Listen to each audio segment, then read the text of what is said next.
یہ فیصل واوڈا، اور میں اس کا گواہ ہوں. جب اندر آئے تو مجھے کہا کہ وہ آپ کا مرکز، میں نے کہا یہی ہمارا مرکز ہے. تو مجھے بتایا بابا جی یہاں پہ رہتے تھے؟ میں نے کہا جی یہاں پہ رہتے تھے، وہ سامنے ان کا گھر ہے. تو کہہ رہا کہ آپ سعد صاحب جو ہے امیر محترم کا نام لیا، وہ بھی یہاں پہ رہتے ہیں؟ میں نے کہا حضور وہ بھی یہاں پہ رہتے ہیں. تو سامنے وہ چھوٹا سا کمرہ تھا، تو اسی کمرے میں جب بٹھایا تو وہ ادھر ادھر دیکھنے لگا. اسی وقت ان پر ہیبت طاری ہو گئی. اور پھر جب وہ امیر محترم آئے، بات تو ہم اس کو پہنچا چکے تھے مذاکرات میں، جو انہوں نے ہمیں آفرز دیے، یہ کراچی ہے، اور یہ بات میں نے بار بار کی ہے. اور الحمدللہ پھر اللہ کے گھر میں، اور پھر اتنی ذمہ داری کی جگہ پر جھوٹ بولنا یہ بہت بڑا جرم ہے. اور یہ بار بار میں نے پشتو میں، اردو میں، یہ ہے سوشل میڈیا پر، کہ انہوں نے ہمیں کہا نا کہ آپ اس معاہدے سے پیچھے ہٹ جائے تو ہم آپ کو یہ دیں گے، ہم آپ کو یہ دیں گے، تو ہم آپ کو یہ دیں گے. بہت سارے انہوں نے ہمیں آفرز کیے، سینٹ بھی دیں گے، ہم آپ کو آن دا اسپاٹ جتنا پیسہ آپ مانگتے ہیں ہم آپ کو پیسہ بھی دیں گے. اور یہ نہیں کہ ہم یہ پیسہ اس لیے دے رہے ہیں کہ ہم آپ کو خرید رہے ہیں، نہیں، آپ تو ماشاءاللہ دین کا اتنا کام کر رہے ہیں کہ ہم یہی چاہتے ہیں کہ ابھی آپ ایک مسجد میں کر رہے ہیں تو ہم آپ کو بازار میں لے کے چلیں. ابھی آپ صرف پاکستان میں کر رہے ہیں تو ہم چاہتے ہیں کہ آپ جو ہے نا دنیا میں گھومے پھرے. اس کو بھی ہم پاسپورٹ دیں گے، آپ کو بھی وہ پاسپورٹ دیں گے، تو آپ کو ویزوں کی بھی ضرورت نہیں رہے گی. آپ گھومے پھرے، اس مشن کو آگے بڑھائے، اپنے مساجد کو پیسے دے، اپنے مدارس کو دے، اپنے شہداء کو دے، اس پہ آپ دین کی خدمت کریں.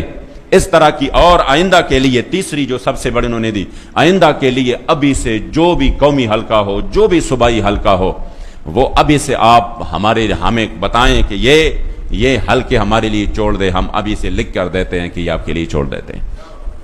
بس صرف انٹرنیشنل فورم پہ جا کے بات کریں گے. آپ فرانس جائیں گے، آپ فلاں ملک جائیں گے، آپ پیرس جائیں گے.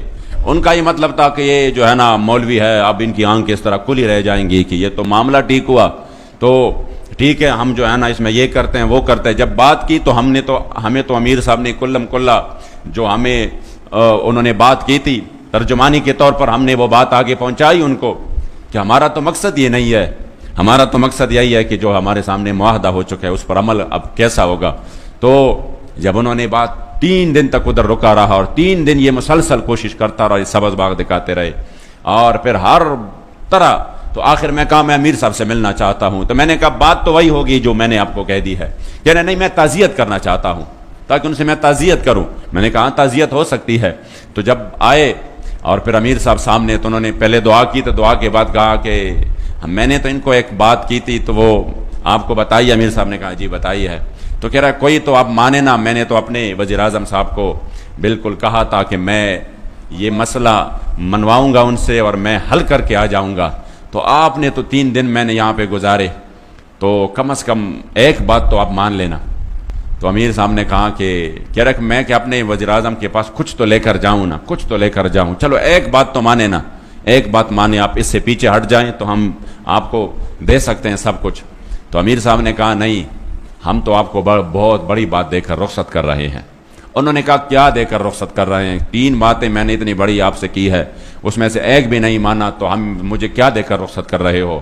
تب اسی وقت امیر محترم نے جو تاریخی جملہ ارشاد فرمایا جس پر ہمیں انشاءاللہ فخر رہے گا، اور وہ جملہ بار بار کہہ کر میرے ایمان کو تازگی مل جاتی ہے، اور مجھے تحریک پر اپنے قائد پر فخر ہے کہ آپ نے اسی وقت فرمایا کہ نہیں، جا کر اپنے وزیر اعظم کو کہہ دو کہ 1450 سال بعد بھی اس پاکستان میں جہاں پر لوگ جو ہے نا 3000 اور 5000 پر بک جاتے ہیں، اور جہاں پر بریانی کی ایک پلیٹ پر بھی بک جاتے ہیں، آپ اپنے وزیر اعظم کو بتانا کہ اب بھی پاکستان میں حضور کی وہ غلام رہتے ہیں جو پوری دنیا کی طاقتیں مل کر نہ ان کو ڈرا سکتے ہیں، نہ ان کو جھکا سکتے ہیں، نہ ان کو خریدا جا سکتا ہے.